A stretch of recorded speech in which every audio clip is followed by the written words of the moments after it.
Press briefing by the Rivers State House of Assembly on the state of governance in Rivers State by me, Honorable Elemi Alabo George, Chairman, House Committee on Information and spokesperson for the 10th Assembly of Rivers State.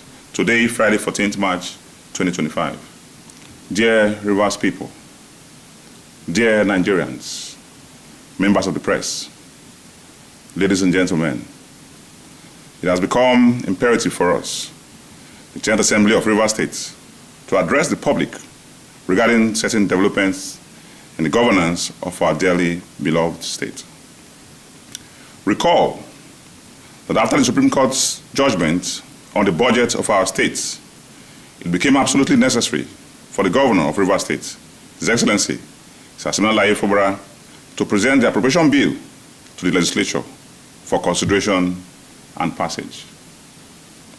Also recall that immediately after the judgment, this House wrote to the Governor, calling on him to immediately present the budget for speedy consideration.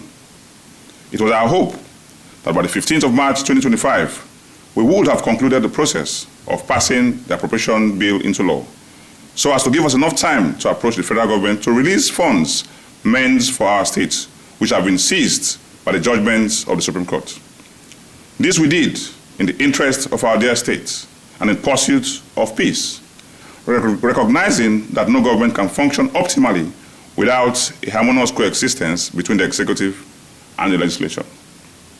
This letter was rejected, and the staff of the House of Assembly who attempted to deliver the mails were brutalized at the gates of the government house and sent back. Undeterred by this, the House resorted to use the courier service to deliver the mail. The governor did not heed to our call, nor did he demonstrate any intention to. Ladies and gentlemen, recall again that the judgment of the Supreme Court invalidated the appointment of most of the commissioners in the state.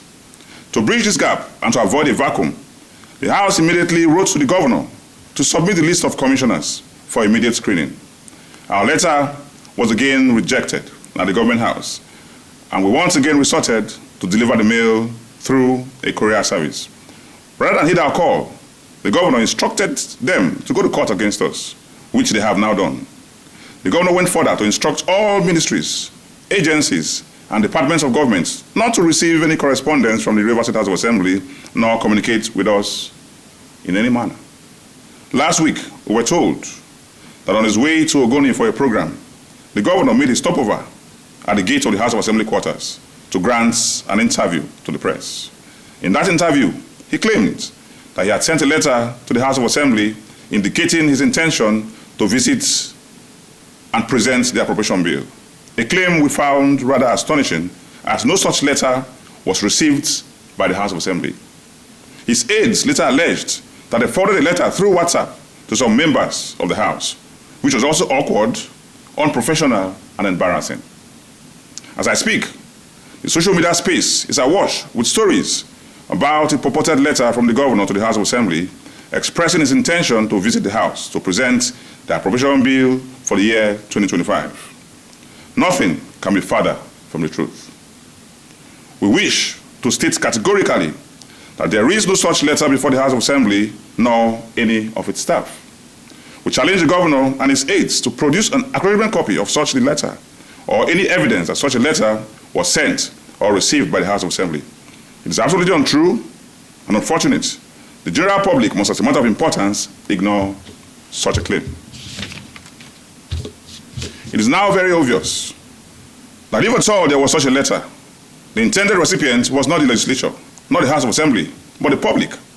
And the clear intention was to play to the gallery, whip up public sentiments, demonize the House of Assembly, and set the public against us. This is demeaning, denigrating, and perilously unfortunate. The governor's actions demonstrate a lack of sincerity in resolving this impasse. The governor continues to try to bully and blackmail the legislature into submission. The governor must be reminded that the House of Assembly is not an appendage of the executive, and its members are not his slaves, bond servants, or serfs. We are an independent arm of government in line with the principles of horizontal separation of powers as expressed in the Constitution, Section 4, Section 5, and Section 6. It is in responding to this attitude that the Supreme Court, in its judgment, said, and I quote, "A government cannot be said to exist without one of the three arms that make up the government of the state under the 1999 Constitution. In this case, the executive arm of government has chosen to collapse the legislature to enable him govern without the legislature as a despot. As it is, there is no government in Rivers State." That was the exact words of the Supreme Court.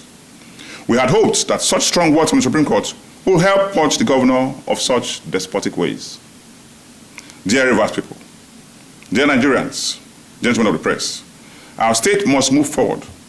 As an assembly, we are severely solicitous of progress for our state. All of us cannot be held to ransom by one man's ego. All of us must join hands to plead with the governor to do the right thing in the right and lawful way so our state can make progress. This assembly has borne the brunt of this crisis. We have endured immense hardship. We have been battered almost beyond our carrying capacity. We have been punished unduly and unfairly for trying to perform our constitutional duties. Our governor must not extend this punishment to Rivers people. No. Please no. We must not allow it. We have seen hell. Our hallowed chamber was burnt down by the governor. The House of Assembly complex was brought down by the governor, totally demolished alongside our personal effects and belongings. Our speaker's residence was brutally attacked. Our residential quarters was mindlessly invaded. Our allowances have been seized for about a year and 6 months now. We still continue to suffer. Yet, we are resolved to put all this behind us in the interest of our state so that our state can move forward. We cannot afford to punish our people because of our ego and personal interests. Ladies and gentlemen, we have aged pensioners who must receive their pensions. We have our teachers in public schools who we depend on for our children to be educated. They must be paid their salaries. We have government hospitals and health centers which our people depend on for discounted and affordable medical services. We have public schools which depend on public funds for their daily running. The governor is toying with the lives and livelihoods of Rivers people. Let us please all call on him to do the right thing in the interest of our state and its people, to put his personal interest behind and put the interests of the entirety of Rivers people at the fore. Thank you, and God bless you.